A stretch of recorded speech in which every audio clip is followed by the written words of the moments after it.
Alright guys, here we go. Stryker SR955 HP version 2. If you're ever wondering how to tell the version 2 from the version 1, I'm almost certain that the version 1 does not have these little vents across the back of it. So if you see that, probably banking with a version 2. Of course you can take the lids off and tell the difference.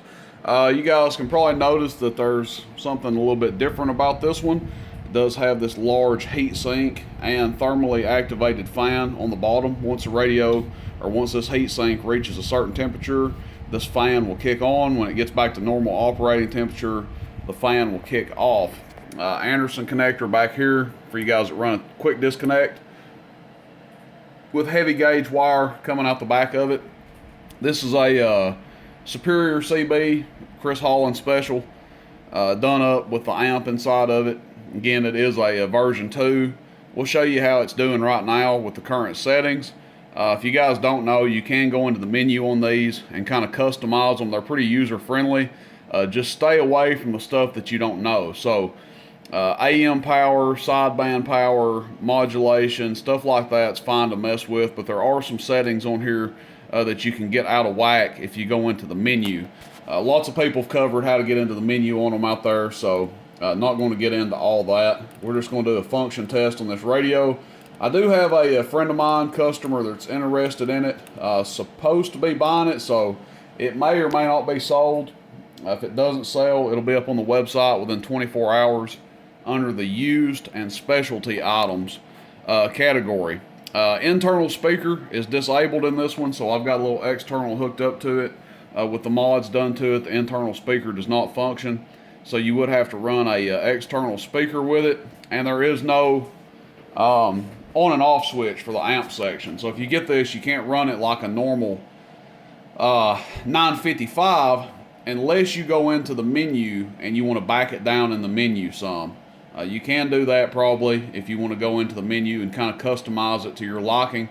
That's the good thing about these version 2 955s, is if you really want to change some stuff up, you're not happy with it, you can go into the menu and kind of back it down, turn it up, this, that, and the other. So with that being said, first thing I'm going to do is to show you that it does receive. It's going to key up a radio in the background.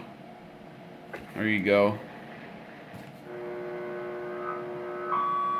You guys can hear it squealing there, and you see a signal, so it does receive. We've got the talkback cranked up pretty good on it right now. I'll show you the talkback works. Check 1, 1, 2, audio, check 1, 2, audio. And we've also got the mic gain wide open, so even with the mic gain wide open with a superstar mic on here, seems to be sounding pretty good and not really distorted or anything like that. Of course, if it was mine, I'd probably be like right there with it. But we'll just run it wide open for the sake of the video. Now, I've got the RF power wide open. I'll just show you guys the dead key range on it, the way it's set right now. Again, you want to go into the menu and change it. You go into the AM power settings. You can adjust it to your liking, but this is just how it's set up right now. So we'll just go ahead and give it a dead key here, 1000 watt slug, bottom scale.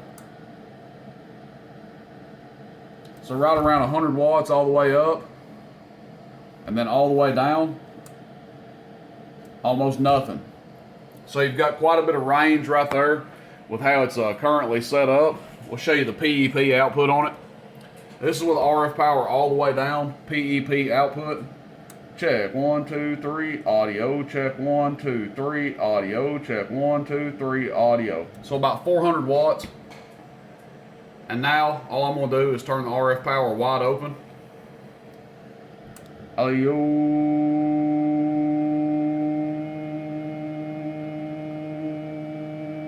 600 watts PEP.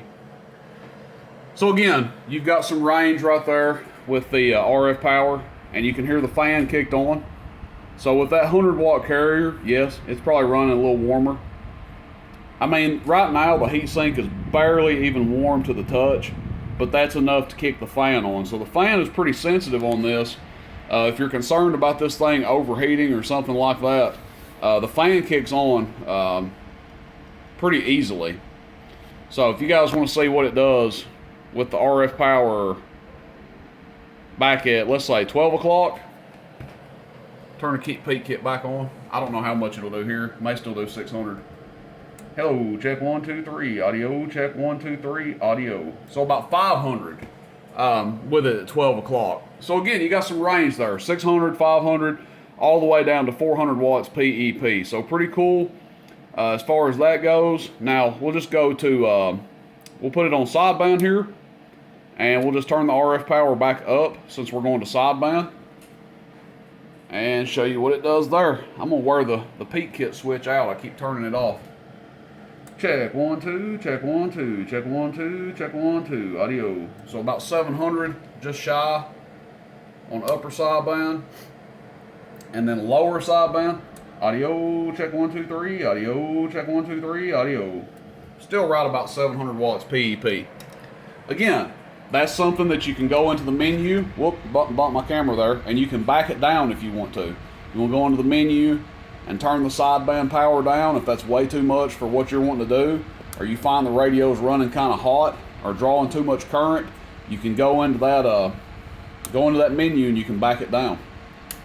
Something that you can't do with that much ease on a version 1 955, I will point out. For the people that are hard-headed and they don't want to move on past the version 1 955, these things are just a lot more user-friendly. Now, with the RF power wide open, we're on sideband. I just want to show you guys what this thing is drawing. Audio, golly. So, check it out. It will draw some current wide open on sideband. For those of you guys that missed that, audio, radio, almost 80 amps on sideband. So on AM, it's not going to draw near that much, but on sideband, I just did that to show you guys this thing is putting out some real horsepower. If there's any doubt about the amount of power that it's doing, you guys can see drawing 70, 80 amps, no problem there. So again, this one is pending sold. I did want to do a test video on it because of the nature of the item. Make sure it's working well before it goes out. No, it's not an amplifier, but it falls under the kind of the same ballpark as an amp. Do want to double check it and make sure it's good to go. I got this in on trade from a good guy, a nice customer that I did some wheeling and dealing with. So he traded it in. It wasn't for what he was using it for. It didn't work out. It was a little bit too much radio for what he was wanting to do. So that's it, guys. Again, if it's available tomorrow, it'll go up on the website. I guess this is kind of free advertisement for Chris at Superior. I don't know him at all, but this is just kind of showing off some stuff he does there. So I don't know if he still does these, if this is something he does all the time. But pretty neat if you like a 955 and you want it to have some extra horsepower. Pretty neat little deal here. I like it. If I was in the market to run 955 with an amp on it, I'd probably be wanting to keep it myself. But pretty nice radio there. There's the box that goes with it. Obviously, it won't fit back in the box the way it is right now. There's no way in hell this thing is going back in the box, but it does come with the original box as well. Stryker 955, I guess you'd call Superior Edition. That's it, guys. Rooster in Tennessee. Lots of videos coming up. Questions, comments, shoot me a text. 423-299-3535. Check out the website, roostercb.com. See you, bye.